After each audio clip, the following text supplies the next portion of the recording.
una más cordial bienvenida a la Feria de las Ciencias de la UAM Iztapalapa. Mi nombre es Cecilia y el día de hoy les voy a hablar un poco acerca de qué es una micorriza, cuál es la importancia de la micorriza y cuáles son los diferentes tipos de micorriza. Comencemos.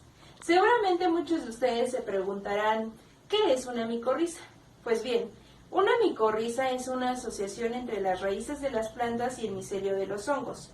Pero seguramente ahora se preguntarán, ¿qué es un hongo? ¿Y qué es el micelio? Pues bien, un hongo es un organismo heterotrófico, es decir, aquel organismo que por su constitución química requiere obtener carbono en su forma orgánica. Las exigencias en cuanto a sustratos carbonados varían, desde aquellas especies que pueden utilizar hidratos de carbono, alcoholes o ácidos orgánicos sencillos, hasta los que tienen la capacidad de descomponer compuestos polimerizados como la celulosa y la lignina.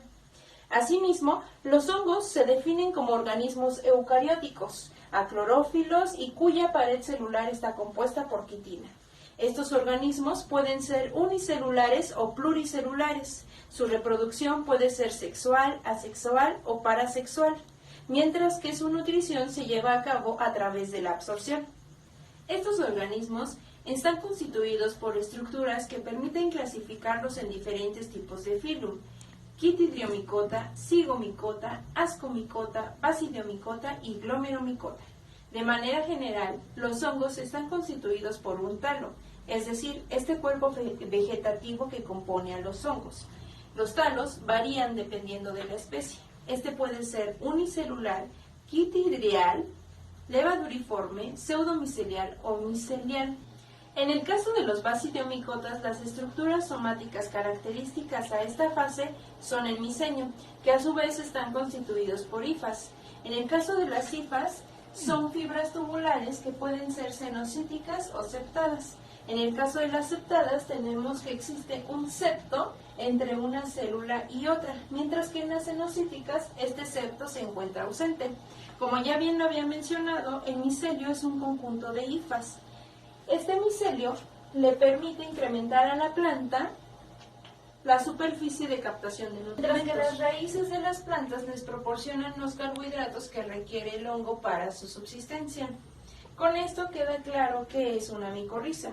Una micorriza es una asociación simbiótica mutualista en la que, como ya hemos visto, el hongo obtiene los carbohidratos que requiere para subsistir y las plantas obtienen o se benefician porque obtienen los nutrimentos que les son de difícil acceso. Ahora bien, ustedes se preguntarán, bueno, muy bien, ya sé que es una micorriza, pero ¿y a mí? ¿De qué me sirve saber qué es una micorriza? Pues bien, resulta que las plantas, tanto de hábito herbáceo, arbustivo, como los árboles, son relevantes y fundamentales para el ser humano y el planeta entero, ya que su establecimiento nos proporciona. Asimismo, estas especies vegetativas son fundamentales porque contribuyen a la recarga de los mantos acuíferos. De hecho, en México se sabe que el 75% de la demanda en zonas urbanas es cubierto por las aguas subterráneas. Estas especies vegetativas son fundamentales porque contribuyen a evitar la erosión del suelo, los escurrimientos e inundaciones. Asimismo, capturan y almacenan CO2, contribuyendo a mitigar el cambio climático. Estas especies son fundamentales porque también proporcionan refugio a gran parte de la micro y mesofauna del suelo. Estas especies brindan servicios de provisión, entre los cuales podemos mencionar alimentos e incluso compuestos químicos que ayudan a elaborar medicamentos. En este último caso, los compuestos químicos ayudan o permiten tratar enfermedades digestivas, respiratorias, renales, oftalmológicas e incluso dermatológicas. Esto solo por mencionar algunas. Asimismo, tienen algunas otras propiedades que ayudan o que sirven más bien como antiinflamatorios, antibacterianos o incluso astringentes. Esto se logra utilizando las hojas, el tallo, la raíz, el fruto, la flor e incluso la resina o látex de la planta, dependiendo del padecimiento. Sin embargo, lo que sucede aquí es que estas especies, desafortunadamente, al ser organismos sésiles, se encuentran expuestas constantemente a una gran variedad de adversidades, como por ejemplo las altas y bajas temperaturas, el suministro de agua, de nutrimentos, las altas concentraciones de CO2, el ataque incluso de herbívoros, nemátodos, bacterias, hongos e incluso virus, sí, estos virus que pueden ocasionarles la muerte. Afortunadamente, estas especies han logrado durante su proceso evolutivo desarrollar una serie de estrategias que les permiten sobrevivir. Entre estos se encuentran los mecanismos físicos y químicos, ¿sí? Estos últimos les permiten establecer relaciones con organismos tanto macroscópicos como microscópicos, en este caso los hongos, a través de los cuales forman la micorriza. Actualmente se sabe que la micorriza, además de incrementar la superficie de captación de nutrimentos, incrementa la biomasa. Asimismo, mejora el transporte y la absorción de agua e incrementa la resistencia de la planta hospedera a la sequía, la resistencia de la planta hospedera al ataque de patógenos e incluso aumenta la concentración de metabolitos secundarios. Esto nos permite obtener beneficios en las plantas medicinales susceptibles a ser cultivadas. Ahora bien, ¿cuántos tipos de micorriza existen? Hasta ahora se tienen reportados 6 tipos de micorrizas: las micorrizas arbusculares, las ectomicorrizas, las micorrizas orquideoides, monotropoides, ericoides y arbutoides. Estas micorrizas se clasifican dependiendo de la planta hospedera, el hongo huésped y las estructuras morfológicas que se van formando. En el caso de la ectomicorriza, esta se trata de una interacción en la que las hifas de un hongo penetran las raíces secundarias de la planta para desarrollarse, rodeando las células de la corteza radical, y forman un trama intercelular denominado la red de Harting, además de una capa de micelio en la parte exterior de la raíz llamada manto. La red de Harting constituye el sitio de intercambio de nutrimentos entre los simbiontes y las células de las raíces. En las angiospermas, la red de Harting está restringida a la epidermis, mientras que en las coníferas se forma alrededor de las células tanto epidérmicas como de la corteza. En este dibujo nosotros podemos ver representadas la red de Harting con unas líneas amarillas que rodean a las células de manera intercelular. En el caso del manto, este estaría representado por una línea con diagonales, que es la que rodea la parte externa de la raíz.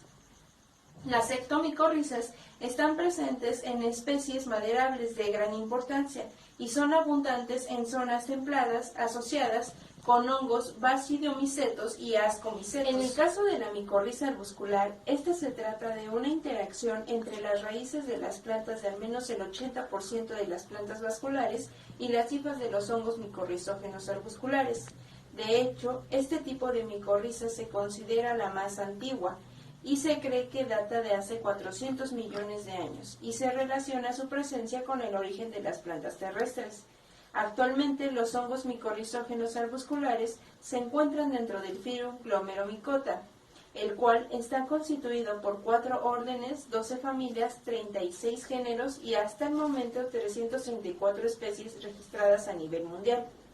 En este caso, no se forma la red de Harting ni el manto y se caracteriza porque las hifas penetran la raíz, se introducen en las células y pueden formar 2 tipos de estructuras.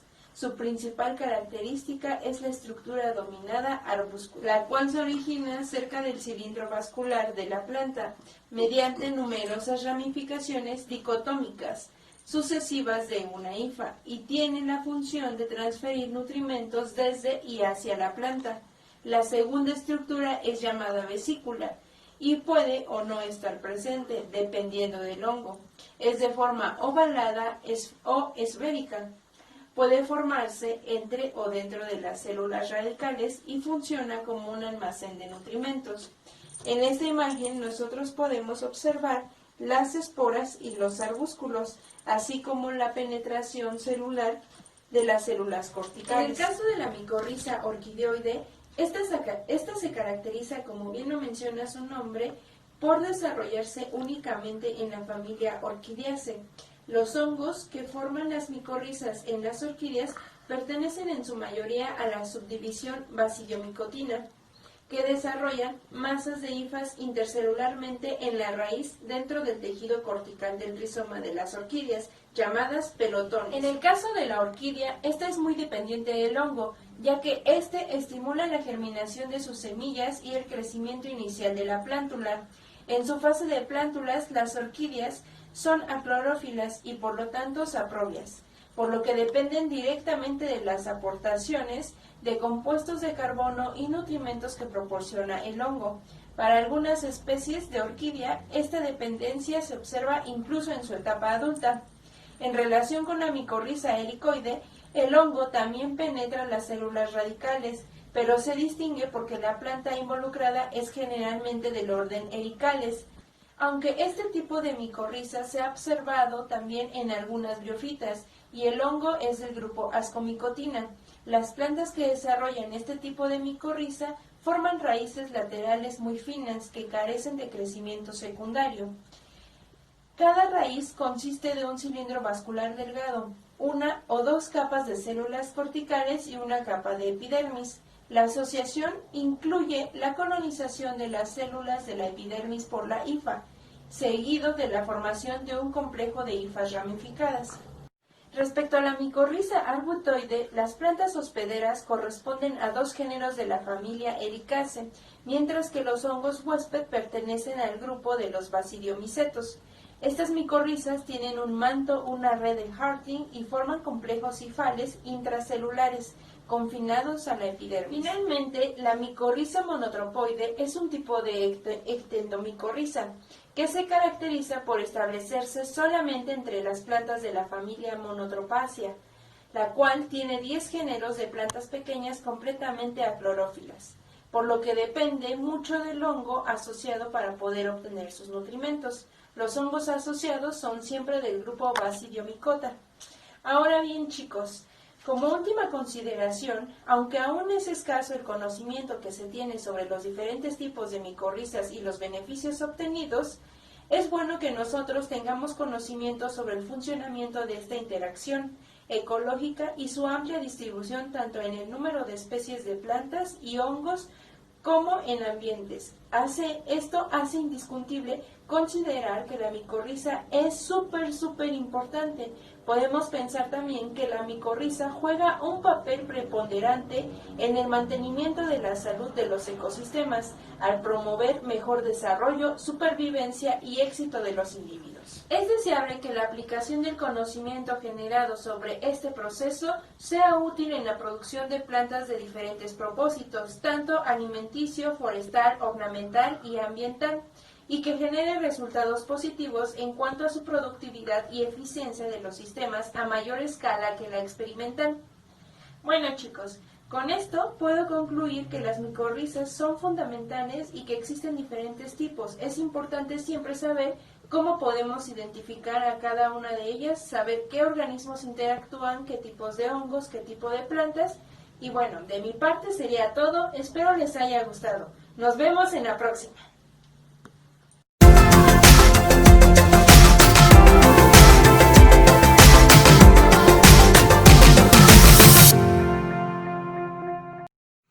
Hola amigos, ¿cómo están? Bienvenidos una vez más al stand Dime cómo eres y adivinaré quién eres. Yo soy Víctor Velázquez y hoy les voy a platicar acerca de cómo podemos nosotros distinguir y agrupar a los organismos. Estos organismos pueden ser tanto plantas, animales, hongos, incluso algunas bacterias o virus. Como pueden ver, aquí tengo algunos ejemplos de plantas como estos 3 calanchoes, un cerro de limón, una nochebuena y un cactus. Y para animales tengo algunos ejemplos como este piqueiro de patas azules, un dodo, una estrella de mar y una iguana de los Galápagos. De este lado tengo algunos ejemplos de algunos mamíferos que vivieron en México hace 10.000 años durante la última edad de hielo. Y por último, de este lado tengo algunos ejemplos de peces comestibles presentes en el Océano Pacífico. Como pueden ver, existe a simple vista diferencias entre estos peces, entre los mamíferos, entre las plantas, incluso entre el dodo y el piqueiro de patas azules. Para que nosotros podamos reconocer a cualquier organismo, buscamos algo que se llaman caracteres. Y un carácter es cualquier atributo que nos permite distinguir a un organismo de otro, así como también poder describirlos y con ello conocer su identidad. Algunos ejemplos de estos caracteres pueden ser, en el caso de caracteres morfológicos, el color de la flor de estos 3 calanchoes y el color de la flor de esta Nochebuena, así también como la ausencia de las flores en el Cedro Limón. Incluso, en el caso de los caracteres morfológicos en animales, algunos ejemplos pueden ser la forma del pico del piqueiro de patas azules y la forma del pico del dodo, así también como el color de las patas entre el piqueiro y el dodo. En el caso de los mamíferos, algunos ejemplos pueden ser la forma y el tamaño de los colmillos de los mamuts, que nos permiten diferenciar a unos de otros, así como en los peces pueden ser la forma de la cola y la forma de las aletas. También existen otro tipo de caracteres que se llaman caracteres moleculares, donde nosotros estudiamos el ADN presente en las células de todos los organismos. Para hacer esto, nosotros únicamente necesitamos una pequeña muestra de tejido de cualquier ser vivo que nosotros queramos analizar y con ella podemos extraer el ADN con ayuda de sustancias químicas y equipos de laboratorio. Algo muy importante en el estudio de los caracteres, ya sea tanto morfológicos o moleculares, es que nosotros podemos reconstruir algo que se llaman filogenias, que equivalen a un árbol genealógico de cualquier grupo de organismos. Sin embargo, con el uso de caracteres moleculares como el ADN, nosotros podemos estimar los tiempos de divergencia de cualquier grupo de organismos. Es decir, podemos saber hace cuánto tiempo aparecieron en el planeta, dónde aparecieron y cómo se han diversificado entre ellos. Algo muy importante entre estos caracteres es que son heredables, es decir, que los padres heredarán a sus hijos cualquier estado de carácter que tengan ellos. Como por ejemplo, estos calanchoes al reproducirse heredarán el mismo color de flor a todos sus descendientes, o el cactus heredará las espinas a todos sus hijos, así como el piqueiro heredará el color de sus patas a todos sus descendientes.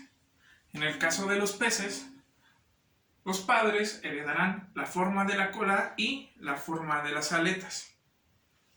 Como pueden ver, podemos nosotros estudiar tanto organismos vivos como organismos ya extintos. Cuando nosotros queremos estudiar organismos vivos, podemos hacerlo mediante su hábitat natural, al observarlos en ellos, y cuando nosotros queremos observar animales ya extintos, podemos hacerlo mediante estudio de fósiles. Algo muy importante entre estos caracteres y toda su variación es que ha existido con el paso del tiempo toda una serie de transformaciones de ellos que nos lleva a pensar que todos los organismos vivos en el planeta están conectados mediante una historia evolutiva, es decir, que han evolucionado unos de otros, así como también saber cómo han sido los cambios que han tenido estos caracteres con el paso del tiempo. Estos cambios de caracteres responden principalmente a mecanismos de adaptación entre los organismos, dependiendo de dónde estén distribuidos. Y finalmente, con el estudio de esto, de toda la variación entre ellos, podemos nosotros clasificar a los organismos, es decir, que podemos describirlos, darles un nombre científico y agrupar y separar a unos de otros. Y bueno, finalmente eso sería todo por hoy en el stand. Y no lo olviden, amigos, para que nosotros podamos saber quién es, necesitamos saber cómo es. ¡Hasta la próxima!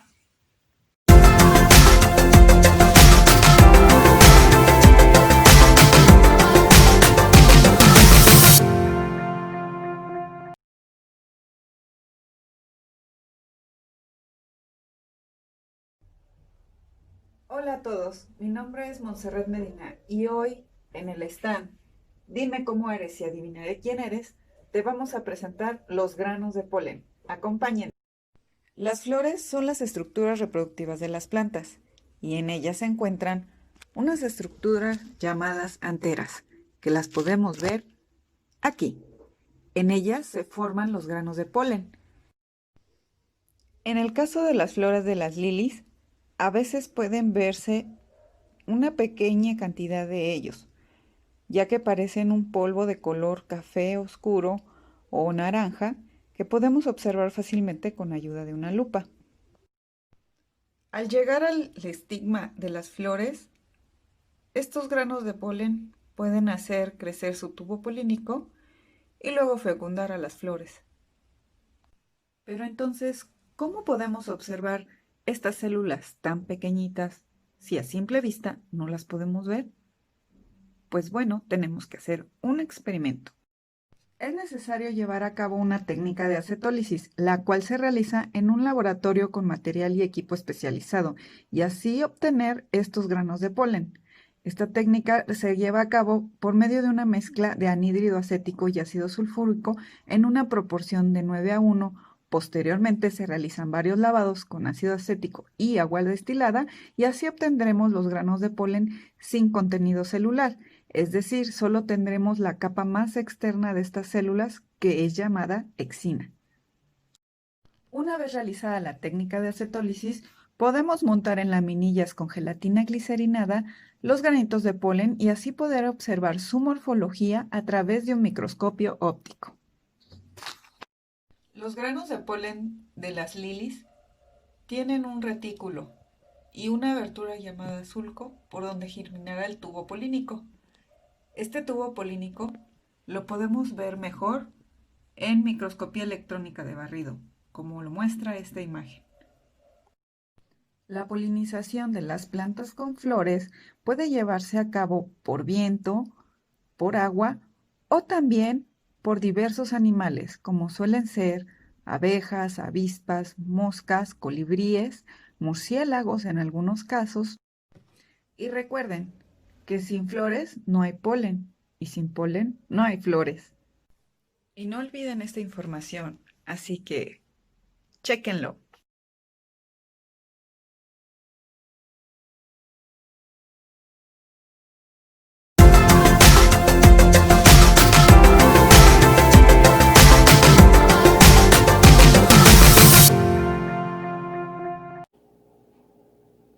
Hola, mi nombre es Alejandra López Mendoza. Bienvenidos al stand Dime cómo eres y adivinaré quién eres. Yo les voy a hablar acerca de las claves dicotómicas. El objetivo de este stand es enseñarles a ustedes a identificar organismos que no conocen. Y yo les voy a hablar acerca de una herramienta que con ella lo pueden lograr.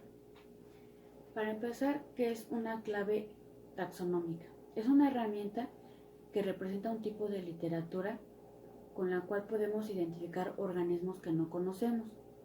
Dicotómico viene de dos opciones, es decir, acepto una opción rechazando la otra opción. Para poder identificar organismos se necesitan dos puntos muy importantes. El primero es tener conocimiento sobre la morfología de nuestros organismos y el segundo es tener información acerca de nuestros organismos, como el lugar en donde crecen, el estado, el municipio, con qué plantas y otros organismos se asocian. En el caso de plantas, que sean hierbas, árboles o arbustos. También es muy importante tener datos sobre la morfología de nuestro organismo, como color, forma, tamaño. Bien, ahora les voy a explicar cómo está estructurada una clave taxonómica. Este es un ejemplo basado en plantas y es un pedazo de una clave dicotómica. Las dos primeras oraciones tenemos que están representados por el número 1. Aquí está encerrado en un triángulo de color café. También en la opción número 4, en un círculo café, representa el espacio o sangría que tiene este par de opciones contrastantes. Es decir, nuestros pares de opciones deben de estar representadas ya sea por el mismo número, espacio sangría o algún símbolo. En el recuadro rojo representa una característica que todas las especies que se encuentran después de ella la van a tener. Por ejemplo, Mimosa guatemalensis, Mimosa ventami y Mimosa palmeri tienen pinas de 2 a 27 pares por hoja, foliolos de 3 a 27 pares por pina. Y el recuadro verde significa el par de opciones contrastantes. Es decir, van a tener el mismo tipo de información, pero no es la misma información. Por ejemplo, en estas dos opciones habla sobre las hojas con foliolos de el largo de los foliolos, ¿sí? Es decir, estas dos opciones contrastantes tienen la información del largo de los foliolos, pero varía en cantidad. Entonces, de esta manera se encuentra estructurada una clave dicotómica. Si se dan cuenta, cada opción tiene su opción contrastante. 1 contra 1, 2 contra 2, 3 contra 3 y 4 contra 4. Y todas se encuentran a la misma altura y con el mismo número, en este caso. Esta es toda la información sobre claves dicotómicas. Espero les haya gustado y sigan con el stand. Dime cómo eres y adivinaré quién eres. Gracias.